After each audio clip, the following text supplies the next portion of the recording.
જય માતાજી friends, welcome back to વાઘીલાસ ખાના ખજાના.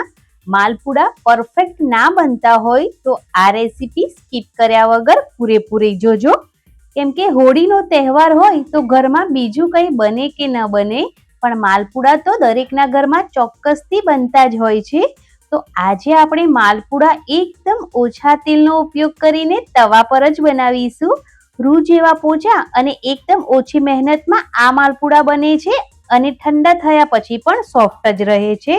તો ફ્રેન્ડ્સ, તમને જો રેસીપી પસંદ આવે તો પ્લીઝ મારી ચેનલ વાઘીલાસ ખાના ખજાનાને જરૂરથી સબસ્ક્રાઇબ કરજો, લાઈક, કોમેન્ટ અને શેર જરૂરથી કરજો.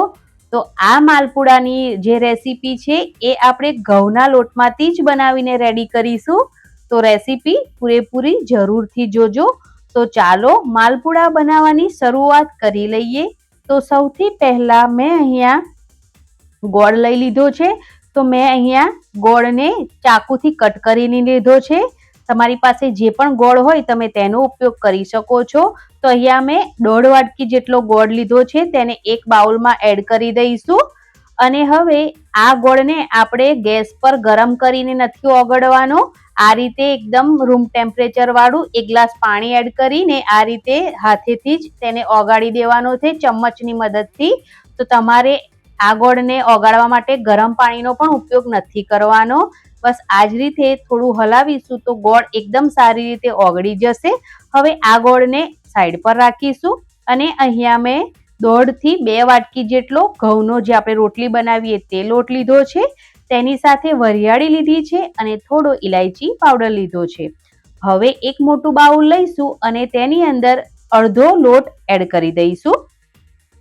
ત્યારબાદ જે આપણે ગોળવાળું પાણી બનાવીને રેડી કર્યું છે તેને થોડું એડ કરીશું અને આ રીતે વિસ્કરની મદદથી બંનેને મિક્સ કરીશું. તો જ્યારે તમે લોટનો ઉપયોગ કરો તો લોટને પહેલાંથી તમારે ચાળી લેવાનો, એટલે તેમાં બિલકુલ લમ્સ નહીં પડે.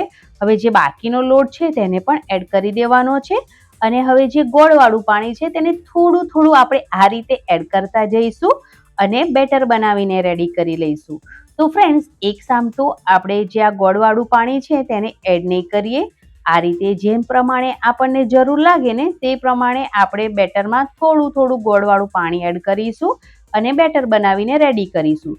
જો તમારું ગોળવાળું જે તમે પાણી બનાવો છો એ તમને એવું લાગે કે થોડું ઓછું છે તો તમે સાદા પાણીની જગ્યા પર થોડું દૂધ એડ કરી દેવાનું અને આ રીતનું બેટર બનાવીને રેડી કરી લેવાનું. તો બેટર બનીને રેડી થઈ ગયું છે, ગોળવાળું બધું જ પાણી ઉપયોગમાં લેવાઈ ગયું છે.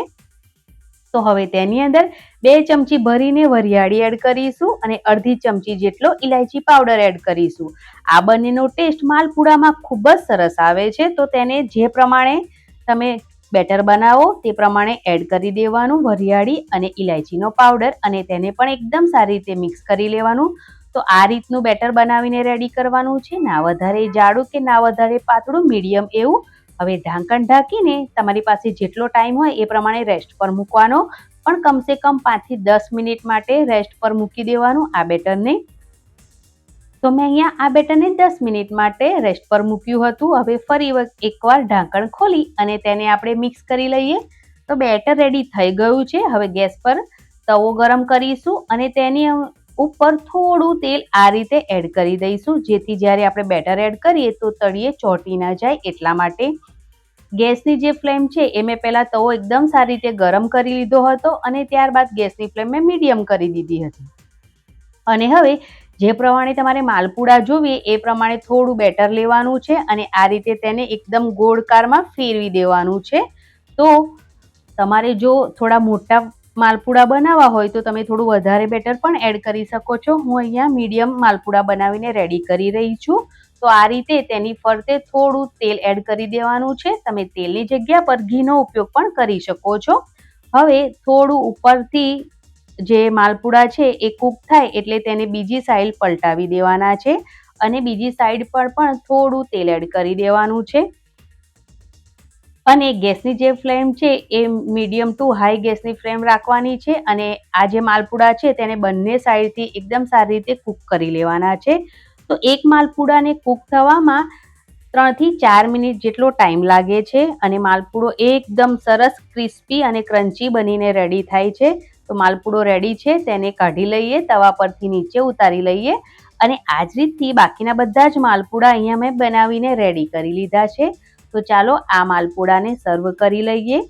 એકદમ પોચા અને સરળતાથી તૂટી જાય એવા માલપુડા તૈયાર થઈ ગયા છે. તો તેની ઉપર થોડી મેં અહીંયા ખસખસ એડ કરી દીધી છે અને થોડો અહીંયા મેં બદામ કાજુનો ભૂક્કો પણ એડ કર્યો છે અને થોડા ગુલાબની પાંખડી પણ એડ કરી છે. તો આ જે રેસીપી છે તેની તમારે વધારે માહિતી જોઈતી હોય, તમને કંઈ ખબર ના પડે તો તમે મને જરૂરથી કોમેન્ટ કરજો, હું તમને જરૂરથી રિપ્લાય આપીને સમજાવીશ. અને આ રેસીપી એકદમ ઇઝી છે, તમે પહેલી વાર પણ બનાવશો તો પણ તમારી રેસીપી છે આ માલપુડાની એકદમ પરફેક્ટ બનશે, એ મારી ગેરંટી છે. તો આ રેસીપી તમને પસંદ આવી હોય તો પ્લીઝ ચેનલને સબસ્ક્રાઈબ કરજો અને હોળીમાં બધાના ઘરે આ માલપુડા બને તે માટે ફ્રેન્ડ્સ અને ફેમિલી મેમ્બરમાં આ વિડીયોને શેર કરવાનું બિલકુલ ના ભૂલતા અને કોમેન્ટ કરીને જરૂરથી જણાવજો કે તમને મારી આ માલપુડાની રેસીપી કેવી લાગી. Thanks for watching. Bye bye. જય માતાજી. આવજો.